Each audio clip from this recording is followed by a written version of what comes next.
আগে তো ব্যবসা বাণিজ্য করে মনে করেন ছেলেপার নিয়ে খুব ভালো ছিলাম। এখন বর্তমানে আমি 1,20,000 টাকা মনে করেন আমি কিস্তি থেকে উঠে দোকানদারি করি। এর ভিতরে মাল ফালাই দিতেছে, নিয়ে যাইতেছে গিয়া মাল ফালাই দিলে দেখা গেছে মাল পোলা বানে পাইলে নিয়ে যায়।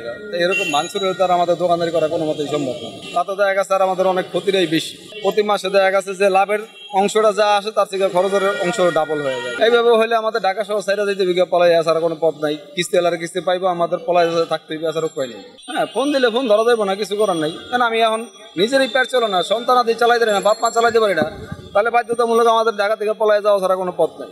পর্দা যদি এরা খোঁজ করে পাইলে হয়তো এরা ধরবে বা পুলিশের দিব, পুলিশের দিলে সাজা কাটতে হবে, এছাড়া তো আর কিছুই নেই।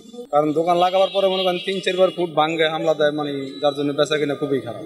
আর আগে বেচা কিনা খুব ভালো ছিল, এখন বেচা কিনাও মানে ভাঙ্গা দেখে লোকজন আসে না, লোকজন চলে যায় যে এনে দোকানপাট নাই, যার জন্য খুব সমস্যা। 1500 টাকা বেচে 200 টাকা লাভ হয়, 250 টাকা লাভ হয় এরকম। ঘর ভাড়া যে 3 মাসের বাচ্চা এখন বাড়ি গেলায় বলতেছে যে রুম ছেড়ে দাও, ভাড়া দিতে বলে, ভাড়া দিতে দাও, নাহলে রুম ছেড়ে দাও।